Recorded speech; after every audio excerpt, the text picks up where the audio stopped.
नहीं नहाए हो कोई बात नहीं, आप खाना खा चुके हो कोई बात नहीं, नहीं खाए हो कोई बात नहीं, आप सिर्फ मेरे पास क्या लेकर के आओ, अपना मन दे दो मुझे, बस विचार दे दो, मेरे गुरु शिव है। इसी विचार में, इसी सोच में गुरु की दया हमारे आपके ऊपर बरसती है।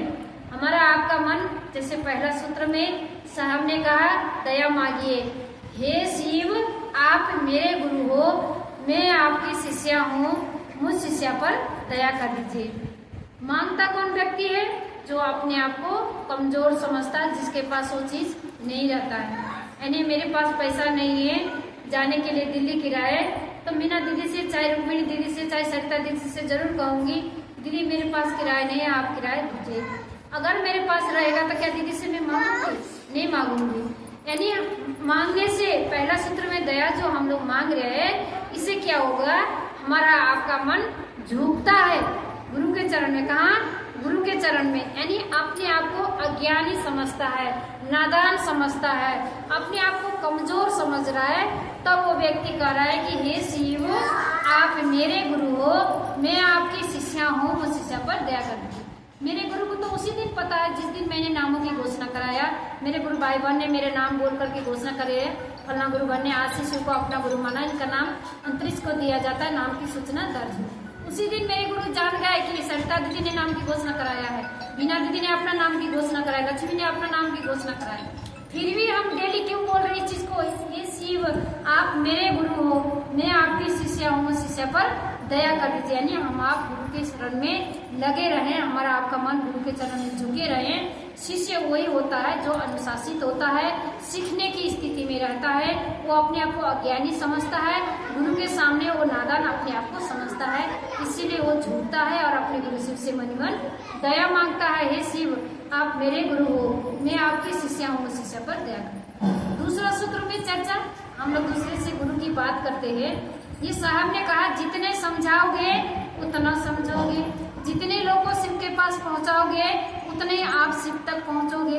और इसमें ये भी है, अगर आपका मन समझ गया, यानी हम आप शिव के शिखर में पहुंच गए, यानी उस पर्वत पर हमें चढ़ना है, उसके बाद भी अगर हम पहुंचने के बाद भी चलने की कोशिश करेंगे तो वहां से कोई रास्ता नहीं है चलने का, आगे बढ़ने का, आगे जाने का रास्ता नहीं है।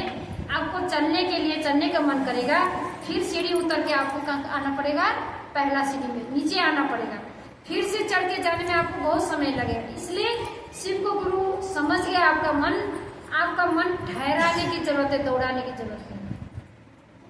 चर्चा चर्चा चर्चा, आज तक हम लोग क्या किए, चर्चा को भजन समझ लिए, चर्चा है, जाना है, वहाँ से गुरु का भजन होता है, भजन सुनना है, जहाँ गए वहाँ भी भजन सुना है, दो तीन सूत्र दो चार लोगों को समझाने की कोशिश करे और निकल गए।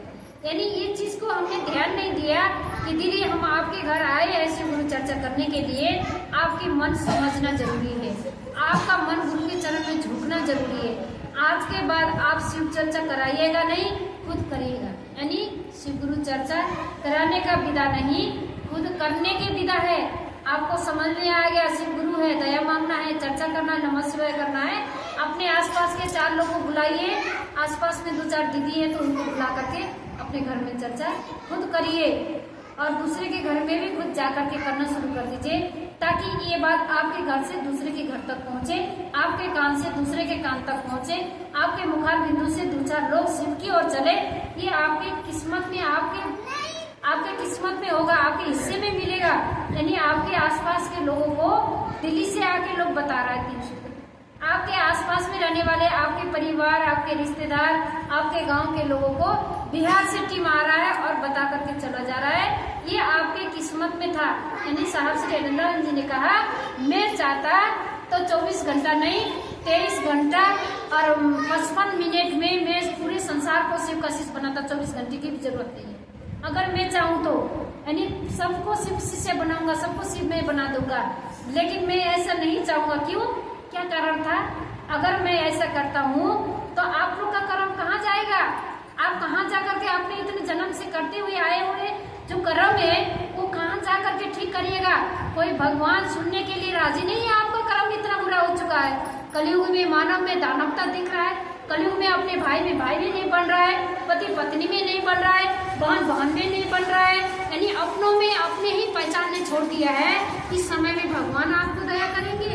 भगवान आपको यहाँ से अवसाद से पार करेंगे? नहीं करेंगे। इसीलिए जगत गुरु शिव धरती में उतार दिए साहब श्री इंद्रानंद जी ने इस पापी मन को, इस खराब मन को ठीक करने का काम जिसने इसको बनाया है, इस मन को, वही ठीक कर सकता है। यानी हमारे आपके नोकिया के कंपनी का मोबाइल होगा, वो नोकिया के शोरूम में ठीक होगा, वो दूसरे चाइनीज मोबाइल के शोरूम में ले जाएंगे, उसको खोल के और खराब करके दे देगा, ठीक नहीं करेगा। उसी तरीके से हमारे आपके मन को शिव ने बनाया है, हमारे आपके मन में शिव बसे हुए है। इस मन में क्या चीज की खराबी है, दूसरा डॉक्टर, दूसरा गुरु, दूसरे भगवान उसको ठीक नहीं कर पाएंगे। इसीलिए जिसने बनाया है उसके शरण में जाइए कि हे महादेव, हम आपके थे, आपके हैं, आपके ही रहेंगे। भगवान आपके ही, आपने इस धरती में भेजा, इस मन को ठीक करने के लिए हम किस भगवान के पास जाएंगे? जिस भगवान ने उस गुरु को बनाया, जिस भगवान की दया उस गुरु के पास थोड़ा बहुत प्राप्त हुआ, वो गुरु क्या हमको देगा? यानी एक नलका है, मेरे साहब श्री इंद्रानंद जी ने उदाहरण दिया कि जगह जगह नलका है, उस नलके में जा करके कुछ पानी आप यूज कर सकते हैं। उस दिन के बाद वो नलका सूख जाएगा, नलका टूट जाएगा, वो नलका खराब हो जाएगा, पानी आना बंद हो जाएगा, तो फिर पानी लेने कहाँ जाएंगे? इसीलिए हम तो एक नलका, खुद अपने लिए बोले, अपने उदाहरण दिए, मैं एक नलका हूँ, मैं नलका का पानी आप लोग को नहीं बांट सकता हूँ, ये खराब हो जाएगा, खत्म हो जाएगा, तो मैं कहाँ से लूंगा? लेकिन मैं आपसे, आपको सागर से जोड़ रहा हूँ, आपको समुद्र से जोड़ रहा हूँ, जिस समुद्र में पानी की कभी कमी नहीं होगा, हमेशा वहाँ समुद्र बहती रहेगी। आपको नहाने की जरूरत है, नहा लीजिए, घर लाने की जरूरत लाइए, अपने परिवार को ले जाके नलाना है नलाइए, वो पानी कभी खत्म नहीं होगा। उसी तरीके से मेरे गुरु शिव सागर है, दया के भंडार है, वो कभी उनके पास खत्म होने वाला नहीं है। इसीलिए हम आपको शिव से उन्होंने जोड़ा है। चाहते तो वो भी गुरु बन के बैठते, उन्होंने तो नहीं कहा मैं गुरु हूँ, उन्होंने कहा मैं गुरु नहीं हूँ, मैं तो एक गुरु भाई हूँ, तुम्हारा बड़ा भाई हूँ, लेकिन मैं आपको गुरु से मिलवा सकता हूँ, जोड़ सकता हूँ, और गुरु शिष्य बनने का अधिकार भी मेरे ही हाथ में रिमोट आपका है। रिमोट कंट्रोल कार है, जो जैसे कार रिमोट से चलता है, रोक देंगे तो बंद हो जाएगा, उसी तरीके से आपका रिमोट जो कंट्रोलर है वो मेरे पास है। मैं ही आपको शिव तक पहुंचा सकता हूँ, मेरे से होके ही आपको शिव तक पहुंचना होगा। 10,000 साल के बाद भी अगर कोई शिव का शिष्य होगा तो इंद्रानंद को खोजेगा, गुरु शिव को बनाया तो जाना तुझे, 3 सूत्र किया तो पहचाना तुझे। देखिए साहब श्री इंद्रानंद जी ने चाहते तो वो गुरु बनते, हम उनके शिष्य होते।